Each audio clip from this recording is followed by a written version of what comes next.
Hello student, हम CDP बाल विकास और शिक्षा शास्त्र का जो टॉपिक हम पढ़ेंगे बुद्धि के सिद्धांत। तो यहाँ पर हम सिर्फ ये देखेंगे कि बुद्धि के सिद्धांत कौन कौन से हैं और कौन से मनोवैज्ञानिकों ने ये सिद्धांत दिए हैं। तो चलिए हम पहले यहाँ देख लेते हैं थोड़ा सा कि बुद्धि क्या है। बाकी जो डिटेल है वो हम अगली क्लास में पढ़ेंगे। और इसके जो सिद्धांत है इससे रिलेटेड क्वेश्चन इस तरह से आता है कि पूछा जाता है कि कौन सा बुद्धि का सिद्धांत है या फिर कौन सा बुद्धि का सिद्धांत नहीं है। तो आपको यहाँ पर सिद्धांतों के नाम और उन्हें देने वाले मनोवैज्ञानिकों के नाम भी पता होना चाहिए, क्योंकि ये भी पूछ लिया जाता है कि इस सिद्धांत को किसने दिया है, ठीक है। या फिर एक ही सिद्धांत के एक से अधिक नाम भी होते हैं, जैसे कि यहाँ पर देखिए त्रिखंड सिद्धांत का नाम है त्रिकारक या फिर त्रितत्व सिद्धांत भी। तो या तो उसके अन्य नाम पूछ लिए जाते हैं या फिर अन्य नाम से ही क्वेश्चन पूछ लिया जाता है कि इस सिद्धांत को किसने दिया है, ठीक है। तो ये सभी चीज़ें आपको अच्छे से याद करना है और उसको रिवाइज करते रहना है। तो चलिए हम देखते हैं बुद्धि क्या है। बुद्धि क्या है? समायोजन की योग्यता, सीखने की योग्यता और अमूर्त चिंतन की योग्यता। समायोजन की योग्यता मतलब कि व्यक्ति कितनी जल्दी एडजस्ट कर लेता है। जैसे कि बच्चे होते हैं बहुत जल्दी किसी माहौल में घुल मिल जाते हैं, या कुछ बच्चे होते हैं बहुत जल्दी घुल मिल नहीं पाते हैं, नहीं दोस्ती कर पाते। किसी चीज़ को जल्दी सीख जाना या ना सीखना, कम सीखना, या फिर वे अपने आप में कुछ सोच सकते अपने आप में या फिर नहीं सोच सकते। तो ये सब क्या है? बुद्धि है, ठीक है। बुद्धि है। और बुद्धि क्या नहीं है, ठीक है। बुद्धि क्या नहीं है? ज्ञान, प्रतिभा और स्मृति, ये बुद्धि नहीं है। ये सब बुद्धि से रिलेटेड है, ठीक है।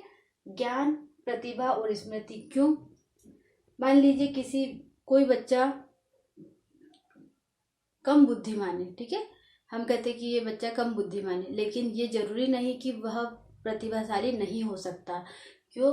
क्योंकि हर बच्चे में अपनी एक स्पेशल प्रतिभा होती है, चाहे वो याद रखने की हो, चाहे वो पढ़ने की हो, चाहे वो खेल कूद की हो, चाहे वो पेंटिंग बनाने की हो, या फिर किसी भी यंत्र को बनाने की, मतलब अलग अलग तरह की प्रतिभा होती है। तो जरूरी नहीं है कि बुद्धि कम है तो उसमें प्रतिभा भी कम होगी, ऐसा कोई जरूरी नहीं। या फिर बुद्धि कम है तो उसमें ज्ञान की कमी होगी, या ज्ञान अधिक है तो बुद्धि नहीं होगी, ऐसा रिलेटेड नहीं है, ठीक है। या फिर यदि कम बुद्धि है तो भी बच्चा अच्छे से किसी चीज़ को याद कर पा रहा है, ठीक है। तो ये चीज़ें बुद्धि में नहीं आती। ज्ञान, प्रतिभा और स्मृति जो है बुद्धि नहीं है, बुद्धि से रिलेटेड है, ठीक है। और बुद्धि क्या है? सिर्फ समायोजन की योग्यता, सीखने की योग्यता और अमूर्त चिंतन की योग्यता। तो चलिए हम देखते हैं कि बुद्धि के कौन कौन से सिद्धांत हैं, क्योंकि सभी मनोवैज्ञानिकों ने बुद्धि का जो प्रकार बताए वे अपने अपने हिसाब से अलग अलग बताए, तो उनके सिद्धांत भी अलग अलग हैं। एक खंडी सिद्धांत अल्फ्रेड बीने ने दिया है, द्विखंड सिद्धांत और त्रिखंड सिद्धांत स्पीयरमैन ने दिया है। तो त्रिखंड सिद्धांत को त्रिकारक सिद्धांत या त्रितत्व सिद्धांत भी कहा जाता है। बहुकारक सिद्धांत और मात्रा का सिद्धांत थॉर्नडाइक ने दिया है। त्रिआयामी और त्रिअंशी सिद्धांत गिलफोर्ड ने दिया है। प्रतिमान का सिद्धांत थॉमसन ने दिया है। समूह कारक सिद्धांत थर्स्टन ने दिया है। और हमारा संज्ञानात्मक या मानसिक बुद्धि का सिद्धांत जो है जीन पियाजे ने दिया है। और बहुबुद्धि का सिद्धांत गार्डनर ने दिया है। और आश्चर्यजनक बुद्धि का सिद्धांत जो है ब्लूम ने दिया है। सभी ने अपने अपने हिसाब से बुद्धि को अलग अलग प्रकारों में बांटा है कि व्यक्ति यदि उसे मान लीजिए उसे किसी यंत्र में इंटरेस्ट है, ठीक है। कुछ बच्चे होते हैं जिन्हें कि मशीनों में ज़्यादा इंटरेस्ट होता है, वे किताबें पढ़ ही नहीं पाते, याद नहीं कर पाते, उनका पढ़ाई में मन नहीं लगता है। क्यों? क्योंकि उनकी बुद्धि में यंत्रों के लिए ज़्यादा, वो यंत्रों की समझ ज़्यादा है, वो यंत्रों में इंटरेस्ट रखते, तो यांत्रिक बुद्धि हो जाएगी। कुछ बच्चे होते हैं जिन्हें सामानों से कोई मतलब नहीं होता, वे सिर्फ किताबों में ही लगे रहते हैं, ठीक है। तो वहाँ पर पुस्तकें उनके लिए इम्पोर्टेंट होगी।